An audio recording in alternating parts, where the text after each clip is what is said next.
हमारे कल मुख्यमंत्री महाराष्ट्र के एक सभा अटेंड करते हैं। बोलते हैं ना, लाचार मुख्यमंत्री की लाचार सभा थी वो। बहुत बड़े भाषण दिए गए और उस पे ना ही किसानों की बात की गई, ना ही बेरोजगारी पे बात की गई। और जो लोड शेडिंग पूरे महाराष्ट्र में हर गांव में, हर गली में, हर जगह पे लोड शेडिंग बहुत बड़े प्रॉब्लम संकट में पूरा महाराष्ट्र है। ये खुद डिपार्टमेंट बोलता है, खुद मंत्री बोलते हैं ना। उस पे एक शब्द और एक टिप्पणी की गई। सिर्फ दूसरों के ऊपर बोलने के लिए वो सभा ली गई थी। 2.5 साल की तो डिस्ट्रिक्ट में गए ना, मंत्रालय 2.5 साल मुख्यमंत्री कार्यालय में तो गए नहीं। एक दौरा उनके सुपुत्र ने कल बोला कि मुख्यमंत्री विदर्भ में गए, मराठवाड़ा में गए, एक दौरा एक भी किसान के खेतों में गए हैं क्या? बेरोजगारी के लिए कितनी मीटिंग्स, कितने डिसीजन ये सरकार ने और मुख्यमंत्री ने लिए, उन्होंने बताना चाहिए। और एक वीडियो, मैं ज्यादा वीडियो नहीं मांग रही हूँ, विदर्भ में कौन से गांव में, कौन से क्षेत्र में घूमे, कौन से सब्जेक्ट के लिए घूमे, वो एक वीडियो उन्होंने जाहिर करना चाहिए। किसानों के बारे में तो कोई तकलीफ की एक शब्द बात नहीं की गई। किसानों की परिस्थिति आज क्या है? बेरोजगारी पर एक शब्द बोले नहीं कि इतने रोजगार देने के लिए, हम हाथों को रोजगार देने के लिए ये सरकार बनी है। 2019 के बाद 3 गुना ज्यादा बेरोजगारी ये मेरे महाराष्ट्र में बढ़ी है। इसका डाटा उनके डिपार्टमेंट ने और मुख्यमंत्री ने देना चाहिए। कितने युवकों को, कितने बेरोजगार हाथों को उन्होंने रोजगार दिया, ये बताना चाहिए उन्होंने। वो बोलते हैं हाथों को रोजगार दिया, कौन से हाथों को रोजगार दिया? 3 गुना ज्यादा बेरोजगारी देवेंद्र फडणवीस की सरकार के बाद महाराष्ट्र में 3 टाइम ज्यादा बेरोजगारी महाराष्ट्र में बढ़ी है। और कल संभाजी महाराज की दिन था, अभिवादन जयंती थी, अभिवादन करना क्या दिन था। और औरंगजेब के कब्र पे जाकर जिन्होंने फूल चढ़ाए, पूरी महाराष्ट्र की एक, उन्होंने इलेक्शन के पहले कहा था कि औरंगाबाद का नाम हम संभाजी नगर रखेंगे। और उस मंच पे बोलते हैं कि संभाजी नगर रखने की क्या जरूरत है, तुम्हारे ही एजेंडे में था और तुम ही आज बोलते हैं उसकी क्या जरूरत थी। फिर तो मुझे ऐसा लगता है कि 370 हटाने के लिए जब आदरणीय बाला साहब ठाकरे ने अपना विचार रखे थे मोदी जी के सामने कि 370 हटनी चाहिए और कश्मीर के जितने भी लोग हैं उन्हें न्याय मिलना चाहिए, वो सपना पूरा मोदी जी ने किया। और आप छोटा सा काम, मुख्यमंत्री हैं, नगर बदल सकते नहीं। इतने लाचार मुख्यमंत्री हो गए हैं कि अपनी विचारधारा से बहुत अलग दिशा में काम कर रहे हैं। उन्हें ये पता है कि औरंगाबाद को अगर संभाजी नगर कर दिए तो बाकी पक्ष हमसे बाजू में हटकर वो दूसरी राह पकड़ लेंगे। यही डर रह गया सिर्फ तुम्हारे मन में। कल एक एमपी ने, मेंबर ऑफ पार्लियामेंट ने, संकट मोचन जी का गदा हाथ में दिया, देने की कोशिश की तो हाथ लगा के अनटचेबल जो होता है उस तरीके से उन्होंने हाथ लगाया और टर्न करके चले गए। वो वीडियो क्लिपिंग निकाल के आप देखिए। जो शास्त्र लेकर पूरे देश में संकट मोचन जी ने जो हमारे लिए लड़ाई की, वो शस्त्र को हाथ ना लगाते हुए, उसे अवॉइड करते हुए टर्न करके, हाथ कभी भी जब गदा हाथ में देते हैं तो हाथ में लेकर उसका सम्मान किया जाता है और उसके बाद दूसरे के हाथ में सौंपा जाता है। ये हमारी कल्चर है, उसका अपमान ये मुख्यमंत्री ने किया। मुख्यमंत्री बोलते हैं हनुमान चालीसा पढ़ने वाले पता नहीं कहां चले गए, शायद न्यूज पे रहते नहीं है, शायद एक्टिव रहते नहीं है। मैं महाराष्ट्र की बेटी हूं, जैसे तुम सुपुत्र है महाराष्ट्र के, तब मैं भी बेटी हूं। महाराष्ट्र का कोई व्यक्ति भागने वाले में से नहीं है, लड़ने वाले में से है। और आप बात करते हैं कि हनुमान चालीसा अगर पढ़ना है तो कश्मीर में जाके हनुमान चालीसा पढ़िए। इससे आपने ये दिखाया है पूरे देश को कि हनुमान चालीसा का विरोध ये मुख्यमंत्री कर रहे हैं। कश्मीर में अगर मैं जाके हनुमान चालीसा पढ़ सकती हूँ तो मैं महाराष्ट्र में हनुमान चालीसा क्यों नहीं पढ़ सकती हूँ? इसका उत्तर उद्धव ठाकरे ने देना चाहिए। अरे मैंने हनुमान चालीसा नवनीत राणा के विकास के लिए या रवि राणा के विकास के लिए नहीं किया है। संकट मोचन को याद तभी किया जाता है जब संकट हमारे राज्य में और लोक प्रतिनिधि के ये मायने से हमने तभी याद किया कि किसानों की परिस्थिति सुधरे, बेरोजगारों को रोजगार दिया जाए, घर जिनके पास नहीं उनको घर की व्यवस्था होनी चाहिए। लोड शेडिंग का सबसे बड़ा संकट ये पूरे महाराष्ट्र में पहली बार महाराष्ट्र में इस बार हमने देखा है। इस सब पे उत्तर देना चाहिए, उसके लिए मैंने हनुमान चालीसा का पाठ करने कहा था। अरे गुंडे साईं, आप तो बोलते हैं कि मैं शब्द बोलना नहीं चाहूंगी, रवि जी आप वो शब्द बोल दीजिए। उन्होंने जो कहा कि हमारे में भी दम है, मैं उस शब्द को अंडरलाइन करके बात बताती हूँ। आप पुरुष हैं, आप में हमसे महिलाओं से ज्यादा ताकत है, उसमें कोई भी शंका नहीं है, पर आपकी ताकत का दुरुपयोग उद्धव ठाकरे ने किया है, सत्ता का दुरुपयोग उद्धव ठाकरे ने किया है। हमारा देश जहां पुरुष महिला के पीछे खड़े रहकर साथ लेकर उन्हें आगे बढ़ाने का काम करती है और उद्धव ठाकरे उनको जेल में डालने का काम महाराष्ट्र में करती है। हनुमान चालीसा के लिए राजद्रोह लगाती है, हेट्रेट के ऑफेंस दाखिल करती है। इस सब पे उत्तर नहीं दिया। और औरंगजेब के कब्र पे जो फूल डालते हैं उस पे एक भी भाषा, एक भी लाइन, एक भी टिप्पणी कल उद्धव ठाकरे जी ने उस पे की नहीं। क्यों नहीं की? उद्धव ठाकरे जो खुद को हिंदुत्ववादी बताते हैं वो आज औरंगजेब की राह पे चलने लगे हैं क्या? औरंगजेब सेना हो गई है क्या शिवसेना? ये प्रश्न है मेरा उद्धव ठाकरे जी को। और अगर बाला साहेब ठाकरे अगर जीवंत रहते थे, हमारे माननीय बाला साहेब स्वर्गवास जो, तो वो रहते थे और अगर कोई औरंगजेब के कब्र पे जाकर फूल चढ़ाता था तो उसी कब्र में उसे गाड़ दिया जाता था महाराष्ट्र में। ये महाराष्ट्र का इतिहास गवाह है। और संभाजी राजा को जो मारता है, हमारे महाराजों को जो अपमान करता है, उनके टुकड़े टुकड़े करता है, ऐसे व्यक्ति के कब्र पे जाकर ये पहली बार इतिहास में हुआ है कि उनकी कब्र पे जाके किसी की इतनी ताकत, वो दूसरे राज्य से आके हमारे राज्य के महाराज जो भगवान के तरीके हम पूछते हैं, उनके कब्र पे जाके, उनके दुश्मन के कब्र पे जाकर उनको हार फूल चढ़ाया जाता है। अफसोस है मुझे ये महाराष्ट्र में कि ऐसे लाचार मुख्यमंत्री हैं जो अपनी विचारधारा के साथ अपने भगवानों को भी भूल गए हैं। और आज मुझे लगता है 10 जनपद की जो मातोश्री है, बाला साहब के विचार कहीं दूर रह गए और 10 जनपद मातोश्री के नाम से और उनकी विचारधारा को लेकर उद्धव ठाकरे चल रहे हैं।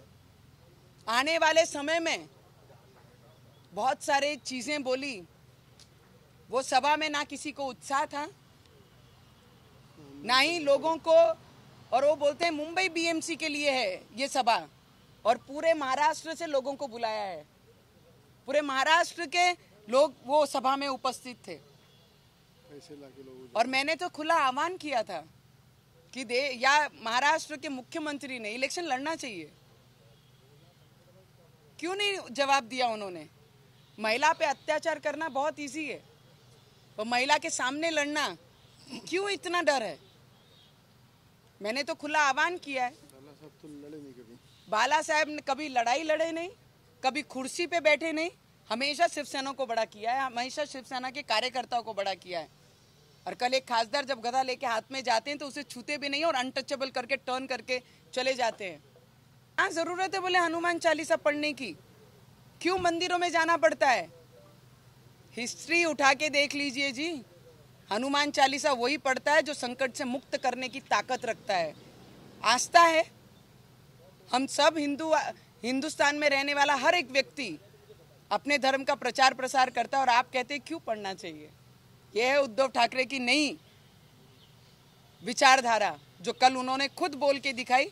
संभाजी नगर को, औरंगाबाद को संभाजी नगर क्यों बनाना है, ये विचारधारा पे उद्धव ठाकरे जी चल रहे हैं।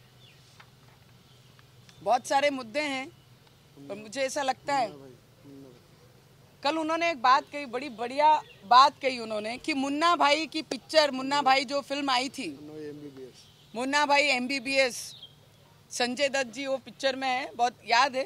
बहुत ज़्यादा समय नहीं, पर 8-10-12 साल तो मुझे लगता है वो फिल्म को हो गए हैं। किसी पे बोलते हुए उन्होंने कहा कि उनको सपने में बाड़ा साहब दिखते हैं। अरे जो सपने देखता है उसे पूरे करने की ताकत भी रखती है। और एक चीज़ याद रखना, मुन्ना भाई MBBS सुपर हिट पिक्चर थी। अगर ये सुपर हिट हो गए, तुम ऑलरेडी फ्लॉप हो, इससे डबल फ्लॉप हो जाओगे। ये याद रखना, जो सपने देखता है वो करने की भी ताकत रखता है। अगर उन्हें सपनों में बाड़ा साहब ठाकरे दिखते हैं और मुन्ना भाई जिस तरीके से सुपर हिट पिक्चर हुई थी वो सुपर हिट हो जाएंगे, तुम फ्लॉप से डिजास्टर हो जाओगे। ये चीज़ पे भी ध्यान रखना। सबके विचारों पे नहीं चल रहे। साहब के विचार, उनकी शाल से भी तुम्हें दिक्कत है और तुम अपनी विचारधारा को भूल गए, तुम अपनी विचारधारा से भटक गए। तो पूरे महाराष्ट्र की जनता को दिक्कत है आपसे। और आने वाले समय में महाराष्ट्र की जनता आपको आपके विचारधारा छोड़कर मतलब के लिए, स्वार्थ के लिए जो आपने पद लिया उसका उत्तर आपको देगी। जब उन्होंने कहा सभा में मर्दंगी की बात की और कायदा सुव्यवस्था की बात की, जो मुख्यमंत्री महाराष्ट्र का मर्दंगी की बात करता और ना मर्दंगी जैसे काम करता, जो एक महिला को राजद्रोह का गुना दाखिल करके जेल में डालता, लॉकअप में डालता और बोलता है हनुमान चालीसा यहाँ महाराष्ट्र में पढ़ने की ज़रूरत क्या है।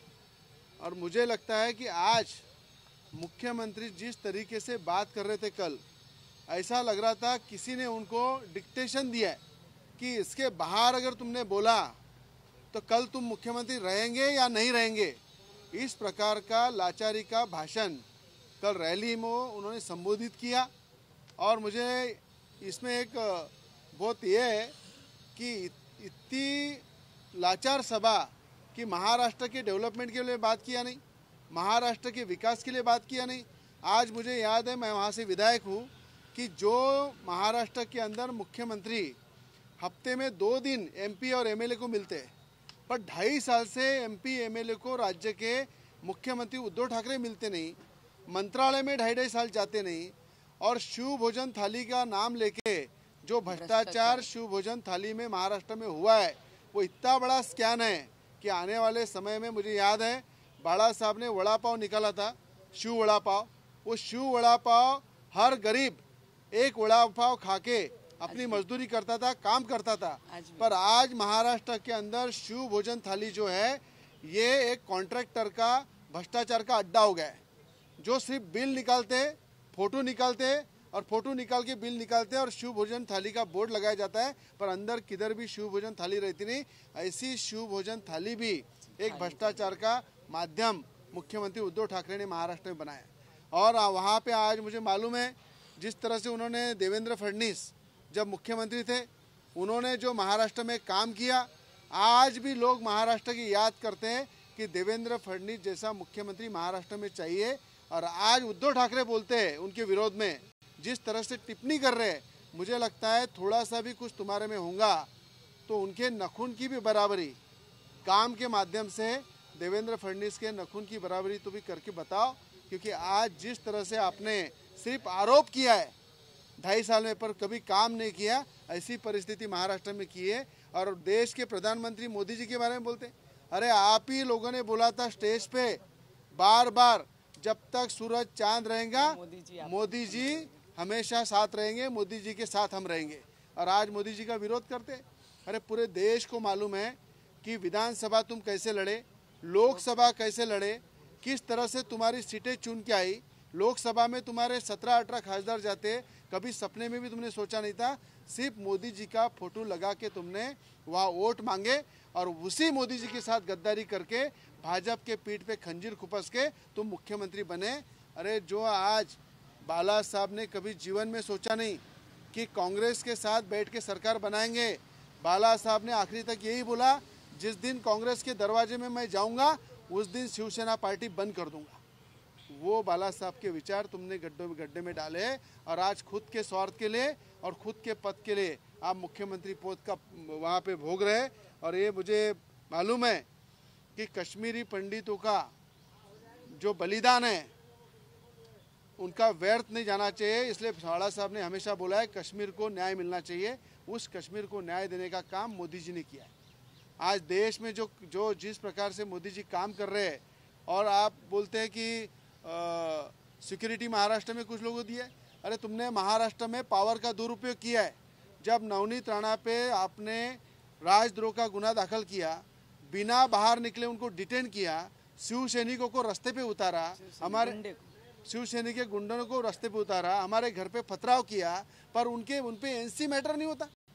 और जहाँ पे हम घर से बाहर नहीं निकले उस महिला के साथ राजद्रोह दाखिल होता है। आप ही कायदा तोड़ते हैं, आप ही रास्ते पे उतरते हैं और आप ही कायदा सुव्यवस्था की बात करते हैं। ये महाराष्ट्र देश देख रहा है कि ये दोगली नीति जो है उद्धव ठाकरे की, और दोगली नीति के माध्यम से ही उन्होंने यहाँ पे हिंदुओं के गला घोटने का काम उद्धव ठाकरे ने किया है। और मुझे लगता है कि आज सिक्योरिटी की बात अगर करते तो संजय राउत को सिक्योरिटी है, अनिल परब को सिक्योरिटी है, आदित्य ठाकरे को सिक्योरिटी है, खुद उद्धव ठाकरे को सिक्योरिटी है। जो वहाँ के छोटे छोटे कार्यकर्ता है शिवसेना के, उनको उन्होंने सिक्योरिटी दे के रखा है। उसके बजाय महाराष्ट्र के जनता की सिक्योरिटी उन्होंने करना चाहिए। वो ना करते हुए महाराष्ट्र में सबसे ज़्यादा क्राइम, सबसे ज़्यादा गुंडागर्दी, सबसे ज़्यादा तोड़ी वसूली, जो वाजे जैसा एक ऑफिसर मुख्यमंत्री के आदेश से पुलिस में भर्ती होता है और मातोश्री के लिए वसूली करता है और उसके माध्यम से कई मंत्री जेल में जाते हैं, ये महाराष्ट्र कभी नहीं था। वो उद्धव ठाकरे ने महाराष्ट्र बनाया। रश्मि ठाकरे के बोल, ये पता होना चाहिए। कालची जी, हाँ नहीं हिंदी में बोल दो पहले। क्या पहले अभी तो मुझे लगता है कि जो दो दर्द उन्होंने मुझे हनुमान चालीसा लॉकअप से हनुमान चालीसा पढ़ने के लिए लॉकअप से लेके जेल तक जो पीड़ा दी है, आज भी मैं उस दर्द में ही हूँ। मैं एक चीज जरूर बोलना चाहूंगी, जिस दिन रश्मि ठाकरे को उद्धव ठाकरे मुख्यमंत्री नहीं रहेंगे, जिस दिन उद्धव ठाकरे मुख्यमंत्री नहीं रहेंगे, पावर चले जाएगा, उस दिन अगर रश्मि ठाकरे को जेल के पीछे डाला, तब उनको पूछूंगी मैं कि अब कैसा लगता है, दर्द कैसा रहता है, लॉकअप क्या रहता है, लॉकअप क्या रहता है, जेल क्या रहती है, और जेल में हर एक मिनट जो जिसने कुछ क्राइम नहीं किया है अगर उसको डालते हैं तो उसकी पीड़ा क्या रहती है, झूठा ऑफेंस दाखिल करके। तो तब मैं पूछूंगी, पर वो वक्त भी जरूर आएगा जिस दिन आप पावर से साइड में हटोगे, तुम्हारे घर की महिला जाएंगी और तुम्हारी घर की महिला वहां जाएगी, तब मैं आपको पूछूंगी लॉकअप कैसा लगता है, जेल कैसी लगती है, और बिना क्राइम के जेल में जाना कैसा लगता है। मी कालजी सभा महाराष्ट्रामध्ये उद्धव ठाकरेजींनी जी सभा घेतली त्याच्यामध्ये एकही शब्द माझे शेतकऱ्यांबद्दल नव्हता, एकही शब्द शेत मजदूरांबद्दल नव्हता, एकही शब्द बेरोजगारांबद्दल नव्हता, एकही शब्द लोड शेडिंगचा नव्हता, एकही शब्द माझे विद्यार्थ्यांच्या भविष्याचा नव्हता। ते सगळं ना बोलताना फक्त टार्गेट करण्याचं काम उद्धव ठाकरेंनी कालच्या सभामध्ये केलं। मुख्यमंत्री जेव्हा एखादा सभा घेते, पूर्ण महाराष्ट्राची जनता अपेक्षाने पाहते की आज मुख्यमंत्री या सभेमध्ये जनतेसाठी, जनतेच्या हितामध्ये काहीतरी आम्हाला महाराष्ट्रामध्ये देणार आहे, या विश्वासाने, या अपेक्षाने मुख्यमंत्रीकडनं पाहिल्या जाते। पण काल फक्त विरोध दाखवण्यासाठी आणि ज्या वेळीस एक खासदारांनी त्यांना गदा हातात दिलं, अनटचेबल जसा गदा असते त्या पद्धतीने त्यांच्यासोबत त्यांनी बिहेव केला आणि हात लावून, जसा हात लावून करंट लागते काय, हात लावून काय पाप होते काय, या पद्धतीचा बिहेव करून तिथून टर्न करून दुसऱ्या बाजूनी चालले गेले। गदाचाही अपमान केला, काल हनुमान चालीसाचा अपमान केला। हनुमान चालीसा वाचणं काही जरुरी नाही आहे म्हणे, वाचायचं आहे तर काश्मीरमध्ये जाऊन वाचा। अरे किती लाचार मुख्यमंत्रीची लाचार सभा काल झाली आणि त्याच्यामध्ये म्हणतात ते काश्मीरमध्ये जाऊन हनुमान चालीसा वाचा। अरे हनुमान चालीसा काश्मीरमध्ये जर वाचले जाते तर महाराष्ट्रामध्ये का वाचू शकत नाही? तुम्ही म्हणता लॉ अँड ऑर्डरची गोष्टी करता, काल जे त्यांनी शब्द म्हटले, एक महिला म्हणून त्या शब्दाची रिपीट मी करू शकत नाही खुलेआम। अरे पावर जरी तुमच्याकडे असली तर पावरची असा दुरुपयोग करणं मला नाही वाटत हे योग्य आहे। आणि जे आव्हान मी केलं की बाई तुम्ही जर पदावर आले, कारण की आदरणीय बाळासाहेब, स्वर्गीय बाळासाहेब ठाकरेजींनी कधी पदाचा लालच केला नाही. त्यांनी कधी इलेक्शनबद्दल विचार केला नाही. शिवसैनिकांना मोठा केला, शिवसैनिकांना मोठा कशा करू शकतो त्याच्याबद्दलच नेहमी त्यांनी भाष्य केला. जर तुम्ही पदाचे लालच तुमच्या मनात आहे, तुम्ही स्वतः, मी, माझा मुलगा, माझा परिवार, माझा कुटुंब, मामे भाऊ, मामे बहीण, मामा, याच गोष्टींमध्ये तुम्ही ज्या पद्धतीने राहत आहे, मला असं वाटते की मुख्यमंत्रीचे काम फक्त एवढंच नाही आहे. हनुमान चालीसाबद्दल म्हटलं, जे लोक आमचे मातोश्रीचे पर्यंत येणार होते ते काय माहीत कुठे पडून चालले गेले म्हणते. अरे जर तुम्ही महाराष्ट्राचे, मुंबईचे सुपुत्र आहे, तर मी स्वतः मुंबईमध्येच राहणारी आहे आणि आम्ही स्वतः महाराष्ट्राचे मुलं आणि मुलगी आहे. माझाही जन्म तिथे झालेला आहे आणि आम्ही पडून जाणारे लोकांनी लढणारे लोक आहे, लक्षात ठेवा. का एवढा विरोध हनुमान चालीसाचं, हा माझा प्रश्न होता. त्यांना मी प्रश्न केला होता की तुम्ही इलेक्शन लढता का, याचं उत्तर मला द्या. जर पद हवा आहे तर त्याच्या लढण्यासाठी मानसिकता आपण केली पाहिजे, ते सुद्धा तुम्ही केली नाही. त्याचं उत्तर तुम्ही दिलं नाही. बरेचशे गोष्टी तुम्ही काल भाषणात म्हटले. औरंगजेब जे जेव्हा हे नामकरणची विषय होता तेव्हा तुमचाच अजेंडा होता. तुम्हीच म्हटलं की औरंगाबादचं नाव आपण संभाजीनगर करणार आहे. आणि काल म्हणताय काय गरज आहे म्हणे संभाजीनगर करण्यासाठी. हीच विचारधारा तुमची राहिलेली आहे.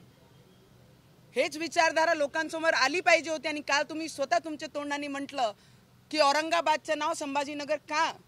अरे जर बाळासाहेब ठाकरे जिवंत असते तर त्या औरंगजेबच्या कबरेवर येऊन महाराष्ट्रामध्ये एक बाहेर राज्याच्या व्यक्ती येऊन कबरेला हार अर्पण करते, फूल अर्पण करते, तिथे उभे राहून त्यांना हे करतात. जर बाळासाहेब ठाकरे जरी असते तर त्याच ठिकाणी त्या व्यक्तीला त्याच कबरमध्ये गाडून देण्याची ताकद या बाळासाहेब ठाकरेमध्ये होती. त्याच्यावर तुम्ही भाष्य करत नाही आणि तुम्ही म्हणता संभाजीनगर कशाला. अरे आमचे महाराष्ट्रामध्ये जे लोक आमचे देवाला मानत नाही, जे संभाजी महाराजांना मानत नाही, त्या लोकांची परिस्थिती येणाऱ्या काळामध्ये संभाजी महाराजांना मानणारे लोक, हनुमान चालीसाला वाचणारे लोक, संकटमोचनला प्रार्थना करणारे लोक येणारी वेळमध्ये तुम्हाला ती जागा दाखवून देणार आहे. कॉर्पोरेशन म्हणता बीएमसी आहे, बीएमसीची गर्दी आहे. याच्या पहिले कधी एवढी मोठी सभा नाही झाली. पूर्ण महाराष्ट्रामधून बोलत आणि म्हणतात बीएमसीचे इलेक्शनसाठी आहे. खूप सारे मुद्दे आहेत. त्यांनी म्हटले, कोणावर टीका केली आणि म्हटले की यांना स्वप्नात बाळासाहेब ठाकरे दिसते म्हणते. त्यांना एक कार्यकर्त्यांनी आठवण करून दिली. ते कार्यकर्त्यांनी करून दिली की दिवसभर तुम्हाला तेच कामं असतात की कोणते विरोधकांना कसं उत्तर द्यायचं, फक्त त्याच्यावर अभ्यास करता. विकास तर कामं राहिलेच नाही उद्धव ठाकरेकडे. आणि मुन्नाबाई MBBS मध्ये काय घडलं, कसं स्वप्नात महात्मा गांधीजी येत होते आणि यांना स्वप्नात बाळासाहेब ठाकरे येत आहे. अरे स्वप्ने खरे होत असतात, हे लक्षात ठेवा. आणि जे खरं झालं तर ते सुपरहिट होईल आणि तुम्ही डिझास्टर होणार आहे, तुम्ही फ्लॉप होणार आहे, हे लक्षात ठेवा. तुम्ही फ्लॉप आहेच. आणि जर ते MBBS जशी सुपरहिट झाली होती तसंच जर यांचं स्वप्न सुपरहिट झालं तर तुम्ही फ्लॉप मधून डिझास्टर मध्ये येणार आहे. हे गोष्टी लक्षात ठेवली पाहिजे तुम्ही. आम्हाला म्हणता आम्ही पडून गेलो. अरे नवरा बायको आणि एवढे ताकदीने अपक्ष एवढे वेव्ह मध्ये निवडून आलेलो आहे. लोकांची सेवा दिवस रात्र केलाय, रक्ताचा पाणी आम्ही केलाय. आणि म्हणून एक निर्दलीय सांसद, खासदार म्हणून मी महाराष्ट्रामध्ये आणि आमदार म्हणून तिसऱ्यांदा निवडून येतो आहे. शिवभोजन थाली आज महाराष्ट्रामध्ये देवेंद्र फडणवीस असताना त्याच्यापेक्षा तिप्पट ज्या ठिकाणी देवेंद्र फडणवीसांनी रोजगार द्यायचं काम केलं महाराष्ट्रामध्ये, त्याच्यापेक्षा 3 पट बेरोजगारी आज उद्धव ठाकरेंच्या सरकारमध्ये वाढलेला आहे. आणि आज तुम्ही शिवथालीच्या नावावर जे कॉन्ट्रॅक्टर लोकांचे घरं भरताय. बाळासाहेबांनी शिव वडापाव सुरू केला होता तेव्हा गरीबातला गरीब व्यक्ती वडापाव खात होता, मजदुरी करत होता. पण शिवभोजन थालीची फक्त बोर्ड लागलेला आहे, थाली पण गायब आहे, थालीतले पदार्थही गायब आहे आणि कॉन्ट्रॅक्टरचे फक्त बिलं काढत चाललो आहे. एवढा मोठा स्कॅन, इतका मोठा घोटाळा हा शिवथालीचा येणाऱ्या काळामध्ये भविष्यामध्ये तुम्हाला दिसेल.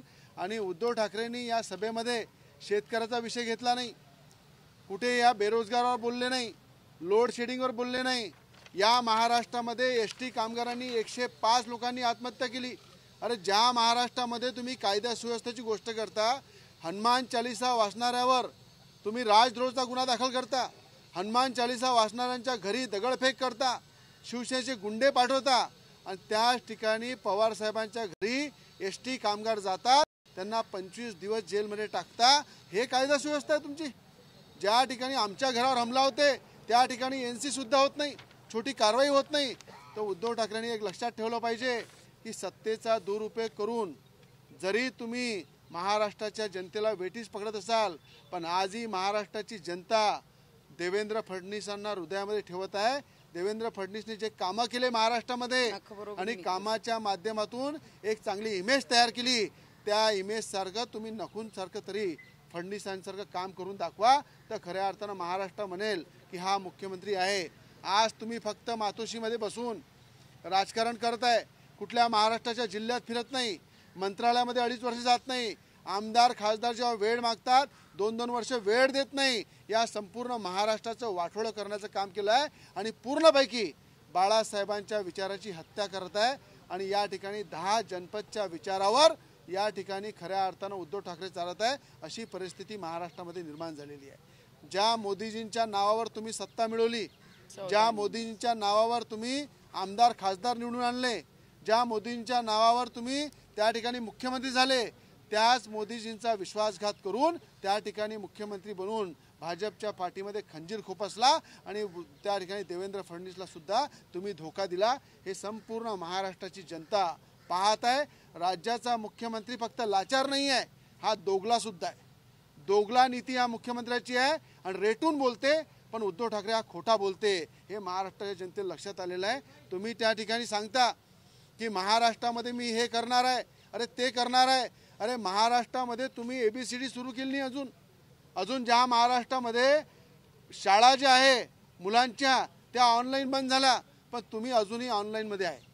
म्हणजे आज लोकांना भेटण्यासाठी, लोकांच्या समस्या ऐकण्यासाठी राज्याचे मुख्यमंत्री उद्धव ठाकरे जर ऑनलाईन राहत असेल, काल तुम्हाला मातोश्रीहून BKC पर्यंत यायला, त्या ठिकाणी तुम्ही आल्यानंतर मास्क काढला, म्हणजे लोकांवर टीका करण्यासाठी, नेत्यांवर टीका करण्यासाठी मास्क काढता, पण त्या शेतकऱ्यांच्या बांधावर जासाठी, बेरोजगारांच्या भेटीसाठी, लोड शेडिंग मुक्त करायसाठी थोडं मास्क काढा आणि लोकांमध्ये फिरा। आणि मुख्यमंत्री कशाला म्हणतात हे देवेंद्र फडणवीस सारखं एक आदर्श म्हणून एक कुठेतरी दाखवा की मुख्यमंत्री देवेंद्र फडणवीस होते आणि हे लाचार मुख्यमंत्री उद्धव ठाकरे, अशी परिस्थिती यांनी निर्माण केली आहे। आणि आपल्या सगळ्यांच्या साक्षीने सांगतो, ज्या BKC मध्ये उद्धव ठाकरेंनी सभा घेतली, ज्या ठिकाणी बजरंगबलीच्या गधाचा अपमान केला, त्या ठिकाणी हनुमान चालीसाचा अपमान केला, त्याच ठिकाणी येणाऱ्या काळामध्ये भव्य प्रमाणात आम्ही हनुमान चालीसाचं वाचन ठेवू आणि त्या ठिकाणी खऱ्या अर्थानं हनुमान चालीसाच्या माध्यमातून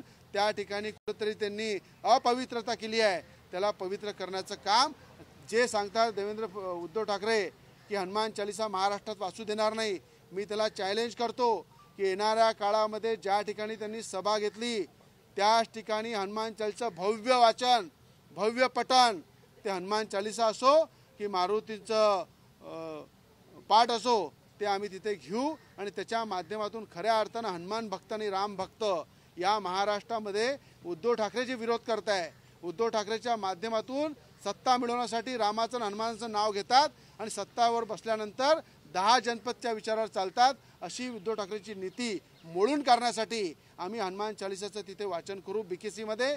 आणि येणाऱ्या काळामध्ये हनुमान भक्त आणि राम भक्त या महानगरपालिकेमध्ये मुंबईमध्ये जे भ्रष्टाचाराची लंका आहे उद्धव ठाकरेंची, ते हनुमान भक्त आणि राम भक्त नष्ट करतील आणि त्या ठिकाणी त्यांना ठोक जबाब देऊन त्या ठिकाणी राम भक्त हनुमान भक्ताच्या विचाराची BMC राहील, त्या ठिकाणी महानगरपालिका मुंबईमध्ये काम करणारी BMC राहील, जनतेचा विकास करणारी BMC राहील आणि करप्शनचा अड्डा हा आम्ही पूर्ण मोडून काढू। 10 जनपद, हिंदी में बोलो तुम्ही। 10 जनपद आता मातोश्री बाळासाहेबांच्या विचारांनी चालत नाहीये, पण आज 10 जनपद मातोश्रीच्या विचारांनी चालत आहे। या पद्धतीची उद्धव ठाकरेंची विचारधारा झालेली है। आणि मैं आपको बताना चाहूंगी, कल जहां पर उनकी उद्धव ठाकरे जी की सभा हुई, जहां पे गधा का अपमान किया गया, हमारे भगवान हनुमान जी का अपमान किया गया, उसी जगह पे आने वाले समय में हम हनुमान चालीसा का सबसे बड़ा पाठ वो उसी ग्राउंड में हम करेंगे। ये उद्धव ठाकरे जी को बताती हूँ, जितना अपमान करोगे उतना आपके विरोध में भगवान का नाम लेके आपको ये दिखाएंगे कि भगवान में ताकत है, कि आप में और आपके पावर में ताकत है। पावर का दुरुपयोग करो। जब संकट मोचन किसी पे बरसेंगे तो ऐसा बरसेंगे कि 20 फुट खड्डा नहीं, तुम्हें धरती में ऊपर आने की भी जगह मिलेगी नहीं। ये याद रखना उद्धव ठाकरे जी। उद्धव ठाकरे की सभा, उसकी परमिशन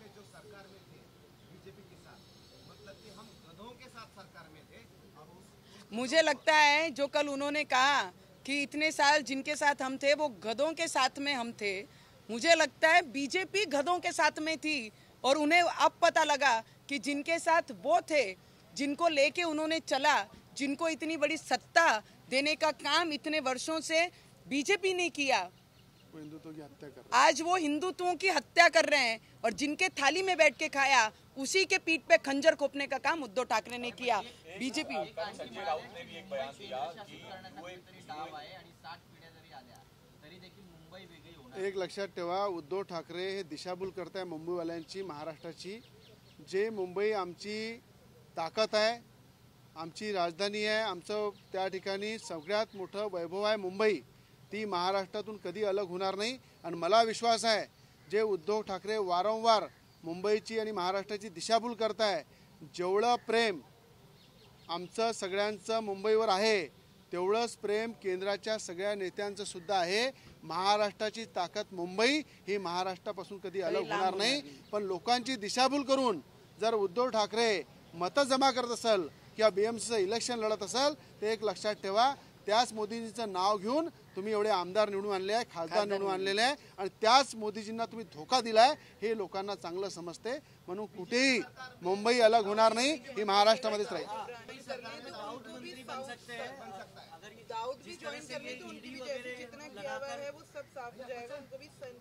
तो मुझे लगता है अभी तक शिवसेना को लेके चले हैं तो शिवसेना दाऊद थी क्या?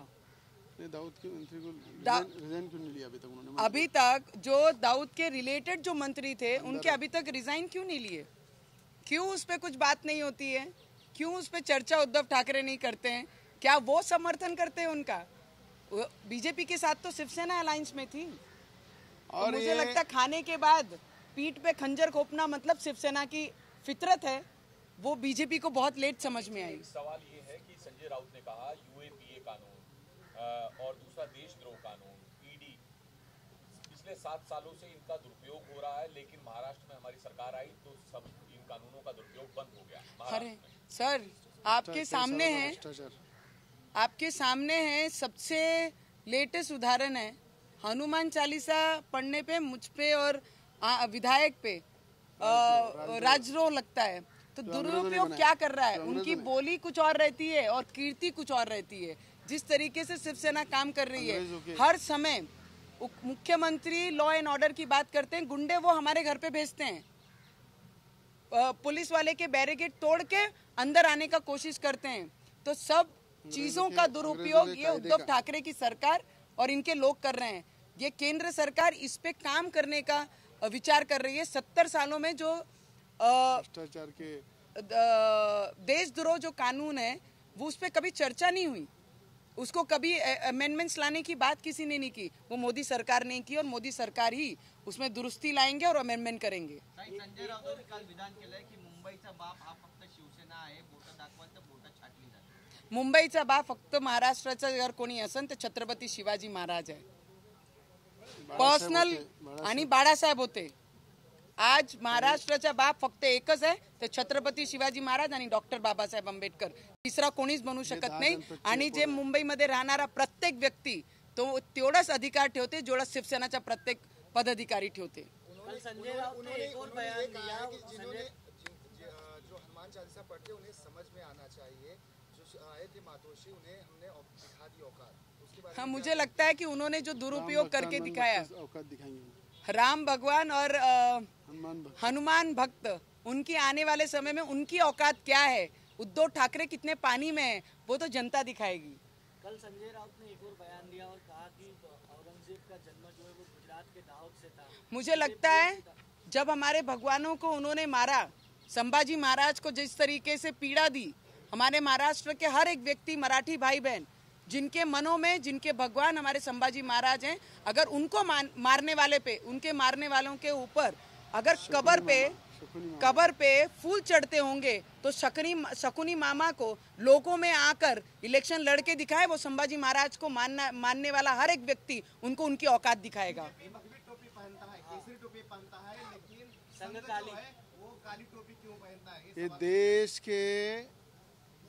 देश को न्याय देने के लिए, देश की लड़ाई में जिस तरह से सावरकर जी ने अपना योगदान दिखाया, सावरकर जी को जिस प्रकार से अंग्रेजों ने काले पानी की सजा दी, उन्होंने भी काली टोपी पहना था। और मुझे लगता है शिवसेना बार बार सावरकर जी का अपमान कर रही है, अवमान कर रही है, ये काली टोपी के माध्यम से दिख रहा है। जिन सावरकर जी ने, वीर सावरकर जी जिन्होंने अपने देश के लिए लड़े और अंग्रेजों ने उन्होंने काले पानी की सजा दी, देश के हित के लिए अपना बलिदान दिया, ऐसे सावरकर जी काली टोपी के ऊपर शिवसेना जब बोल रही है तो मुझे लगता है सावरकर जी का अपमान वो कर रही है। उनका कहना है हिंदुत्व विचारों में होना चाहिए, भगवा टोपी से नहीं। इनके विचारों में कहाँ जीवंत है? आज अगर इनके विचारों पे रहती तो हनुमान चालीसा पढ़ने वाले को देशद्रोही नहीं बनाया जाता। अगर इनकी हिंदुत्ववादी जिंदा रहती तो गधा हाथ में लेके दिखाते कि मैं हिंदू हूँ। अगर इनकी हिंदुत्ववादी जिंदा रहती तो औरंगाबाद को ये संभाजी नगर करके दिखाते। औरंगजेब के कब्र पे जाकर फूल चढ़ाने की ताकत अगर महाराष्ट्र में किसी में आती है तो ये उद्धव ठाकरे की सरकार में आती है, ना कि कोई और सरकार में ऐसी आज तक किसी ने हिम्मत की है। तो ये भी ये कांग्रेस की, ये अभी उद्धव ठाकरे की जो सरकार है वो ABC वही है, तीन ही है, तीनों है ना, ABC तीनों है ना। जनपद के हिसाब से उनकी विचारधारा बदल गई है। उन्होंने ये भी कहा है कि राहुल भट्ट को वहाँ पे जम्मू कश्मीर में मारा गया बीजेपी की तरफ से, जैसे कुछ नहीं किया, क्या वो वहाँ पे भी हनुमान चालीसा पढ़ेंगे? देखिए, देश के गृह मंत्री बहुत सक्षम मुझे लगता है 370 हटाने से लेकर, देश में राम मंदिर बांधने से लेकर, हर जिले में मेडिकल कॉलेज से लेकर, हर चीज पे जो निर्णय आज देश के हित में हो रहे हैं, बॉर्डर पे लड़ने वाले सैनिक से लेकर गृह मंत्री और प्रधानमंत्री, ये देश के हित में हर वो एक मूवमेंट और हर एक विचार अपने आगे लाकर लोगों को ये दिखाया है कि वो लोगों की, और वो एकदम स्ट्रेंथली सक्षम है हमारे गृह मंत्री। ये सब चीज जिन्होंने भी की है उनके अगेंस्ट कार्रवाई करेंगे और ये यही कर सकते हैं और कोई नहीं कर सकता। ये देश के प्रधानमंत्री ने दिखा दिया है। 15 जून को जा रहे हैं अयोध्या। नकली और असली करने वाले लोगों को जो हनुमान का नहीं हुआ वो राम का कैसे होगा? मुझे लगता है घबराहट में अभी समय भी चेंज होगा। इलेक्शन के हिसाब से डेट बदलती जाएगी। वो अभी इलेक्शन के हिसाब से डेट बदलती जाएगी। राम महत्व का नहीं है उनको। मुझे लगता है जिस तरीके से मुख्यमंत्री की कल भाषा देवेंद्र जी फडणवीस के लिए थी, वो दुर्भाग्यपूर्ण है। जिसके साथ बैठकर इतने साल सत्ते का आनंद तुमने लिया, घर से बाहर भी नहीं निकले, और ऐसे देवेंद्र फडणवीस जी के लिए जो शब्द बोले उसका मैं निषेध करती हूँ। मुख्यमंत्री को और उनके उम्र को, उनके एज को ये शोभने वाला विषय नहीं था। अच्छा, मुझे बताइए कि उद्धव ठाकरे जी ने इस महाराष्ट्र के लिए, देश के लिए उद्धव ठाकरे का क्या योगदान है? उन्होंने जब वो बाबरी मस्जिद गिर रही थी तब वो फोटो निकाल रहे थे, जंगल घूम रहे थे, टीवी देख रहे थे। तो मुझे लगता है जिन लोगों ने इसके लिए बड़ा योगदान दिया है उनकी तारीफ करना चाहिए, उनका अभिनंदन करना चाहिए। आज बाला साहब रहते तो हर व्यक्ति का अभिनंदन करते थे, पर आज उद्धव ठाकरे तिरस्कार कर रहे हैं।